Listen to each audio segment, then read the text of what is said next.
Algérie, arrestation de l'ancien patron de la police Farid Benchek, un nouvel épisode de l'instabilité systémique du régime.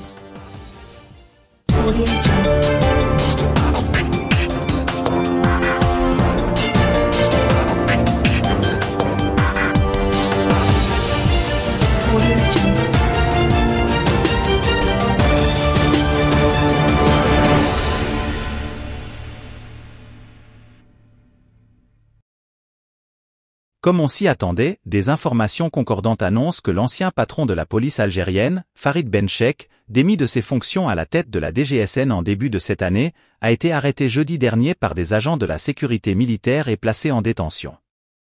Compté jusqu'ici sur le clan présidentiel, Farid Benchek a été finalement sacrifié sur l'autel des calculs politiciens par Abdelmadjid Tebboune et son homme lige et directeur de cabinet, Boualem Boualem, qui ont fini par faire les yeux doux aux généraux adverses, proximité de la présidentielle anticipée de septembre 2024 oblige.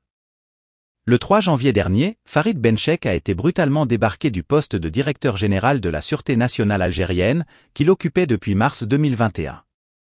Officiellement, ce sont les flagrantes failles sécuritaires enregistrées à un rythme soutenu au sein des principaux aéroports du pays, Alger, Oran et Constantine, d'où les haragas embarqués avec une facilité déconcertante vers l'Europe dans la soute à bagages et train d'atterrissage des avions d'Air Algérie, qui seraient derrière sa chute.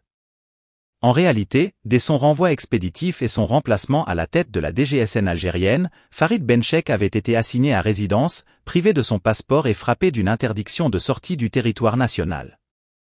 Parallèlement, ses principaux collaborateurs au sein de la DGSN ont été interpellés et soumis à des interrogatoires musclés par les hommes d'un sinistre criminel de guerre de la décennie noire, Abdelkader Haddad, dit Nasser El-Djin, qui est actuellement le patron de la Direction générale de la sécurité intérieure, DGSI, en l'absence, pour raison de maladie, du général Djamel Majdoub. De ces interrogatoires, il est ressorti qu'un réseau de commissaires, officiers de police et autres agents, dont un journaliste du nom de Noureddine Kettal, ancien candidat parlementaire sous les couleurs du mouvement islamiste d'Abdelkader Bengrina, était chargé par Farid Benchek d'espionner les généraux, et particulièrement ceux officiant à la tête des différents services du renseignement ainsi que leurs ramifications à l'extérieur.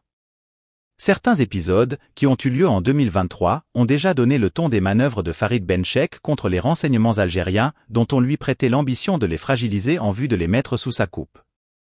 Il s'agit surtout de l'affaire de la divulgation, en mai 2023, de la mise sur écoute téléphonique de plusieurs généraux, dont le chef d'état-major de l'armée, Saïd Changria, par Mobilis, l'opérateur public de téléphonie mobile en Algérie, sur ordre de la présidence algérienne.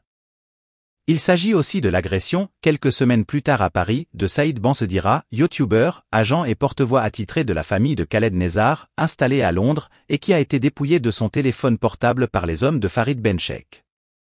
Ce dernier a fini par adresser un rapport à Abdelmadjid Tebboune, où il lui donne des preuves concrètes selon lesquelles les généraux Djebar Mena et Saïd Changria, directement ou via leurs fils respectifs Mouloud et Shafik, installés à Paris, complotaient contre le président et ses hommes de la Mouradia. L'arrestation de Farid Benchek n'est donc rien d'autre qu'un nouvel épisode des luttes de clans qui rythment la vie chaotique du système politico-militaire algérien depuis la décennie noire des années 90 du siècle dernier et ses 250 000 morts et disparus.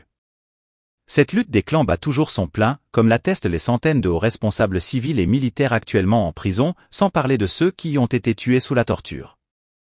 Ainsi, durant les 14 dernières années, 3 patrons de la DGSN ont pâti de ces luttes au sein du régime algérien.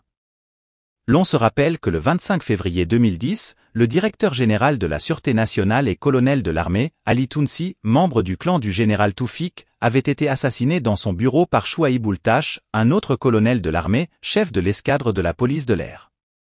Ce dernier a été en fait manipulé par 2 membres du clan présidentiel, à savoir Noureddine Yazid Zerouni, à l'époque ministre de l'Intérieur, et Saïd Bouteflika, homme fort de la Mouradia durant la présidence de son frère, qui lui ont fait croire que Ali Tounsi allait l'emprisonner suite à la divulgation d'une grosse affaire de corruption dans laquelle ledit Oultache est embourbé. En réalité, le clan présidentiel de Bouteflika voulait récupérer le poste de directeur de la DGSN pour y placer un homme non issu du DRS de Toufik, surtout qu'Ali Tounsi a été déclaré démissionnaire, en juillet 2009, par un décret présidentiel auquel il a refusé d'obtempérer, affirmant que les Moudjahidines et anciens combattants de l'ALN ne démissionnent jamais. L'assassinat de Tounsi permit finalement au clan des Bouteflika d'arriver à ses fins en nommant comme nouveau patron de la DGSN Abdelghani Hamel, qui restera à la tête de la police 8 ans durant, avant d'être limogé le 26 juin 2018, emporté par le scandale de l'affaire dite Kamel El Bouchi, relative aux 701 kilos de cocaïne saisis au port d'Oran, moins d'un mois plus tôt, le 29 mai 2018. Il a été immédiatement emprisonné par l'ex-chef d'état-major de l'armée, Ahmed Gaïd Salah, au même titre que plusieurs autres généraux, dont Labib Chantouf, chef de la 1re région militaire, Saïd Bey, chef de 2e région militaire, Abderrazak Chérif, chef de la 4e région militaire et Nouba Menad, patron de la gendarmerie, sans parler d'une trentaine d'autres officiers de grade inférieur.